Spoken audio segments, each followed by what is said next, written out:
السلام علیکم، T M news Urdu کے ساتھ میں ہوں رابعہ خان۔ سب سے پہلے جانیے ہیڈ لائنز۔ ایران نے ایک بار پھر امریکہ اور اسرائیل کے خلاف نئی اور وسیع کارروائیوں کا اعلان کرتے ہوئے کہا ہے کہ اس کی تازہ فوجی لہر کے تحت مختلف اہداف کو نشانہ بنایا گیا ہے، جس کے بعد مشرق وسطیٰ میں پہلے سے موجود کشیدگی مزید شدت اختیار کر گئی ہے۔ ایرانی پاسداران انقلاب کے مطابق اس تازہ مرحلے میں ایسے مقامات کو نشانہ بنایا گیا جنہیں وہ امریکی اور اسرائیلی عسکری سرگرمیوں سے متعلق قرار دیتا ہے۔ بیان میں کہا گیا کہ اس نئی کارروائی میں خطے کے مختلف حصوں میں موجود فوجی نظام، دفاعی تنصیبات اور مخصوص اہم مقامات کو ہدف بنایا گیا۔ عراق کے دارالحکومت بغداد میں شہریوں نے امریکہ اور اسرائیل کی جانب سے ایران پر جاری مشترکہ حملوں کے خلاف ایک پرامن مظاہرہ کیا، جس میں بڑی تعداد میں لوگوں نے شرکت کرتے ہوئے فوری جنگ بندی اور خطے میں بڑھتی ہوئی عسکری کارروائیوں کے خاتمے کا مطالبہ کیا۔ مظاہرین لبریشن سکوائر میں جمع ہوئے اور انہوں نے ایسے نعروں اور پیغامات کے ذریعے اپنا احتجاج ریکارڈ کرایا جن میں ایران پر حملے بند کرنے، خطے میں کشیدگی کم کرنے اور غیر ملکی فوجی مداخلت ختم کرنے پر زور دیا گیا۔ شرکاء کا کہنا تھا کہ مسلسل جنگی کارروائیوں نے پورے مشرق وسطیٰ کو خطرناک صورتحال سے دوچار کر دیا ہے، اور اگر یہ سلسلہ نہ رکا تو اس کے اثرات عراق سمیت پورے خطے کی سلامتی، استحکام اور عوامی زندگی پر مزید گہرے پڑیں گے۔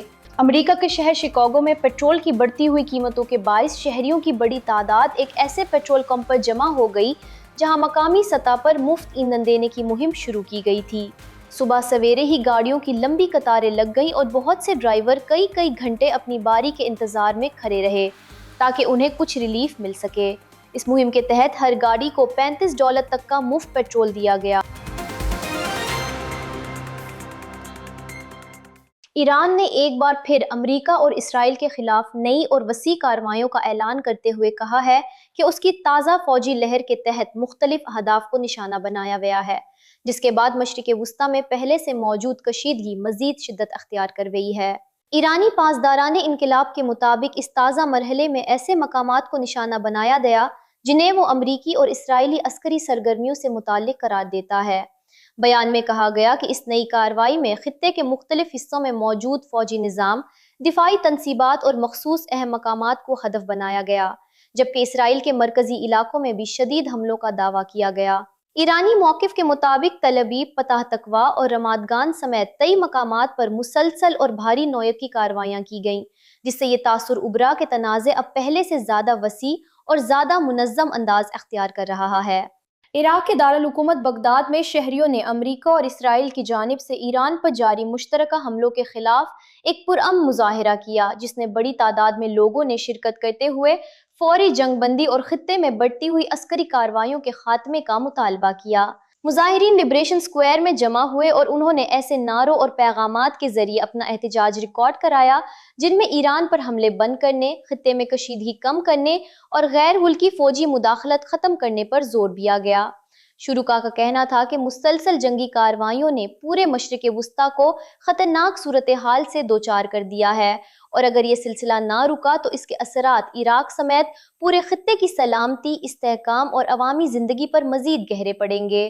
مظاہرین نے خاص طور پر اس بات پر زور دیا کہ عراق کو بڑی طاقتوں کی کشمکش کا میدان نہ بنایا جائے اور نہ ہی اس کی سرزمین کو علاقائی تنازعات کے لیے استعمال کیا جائے۔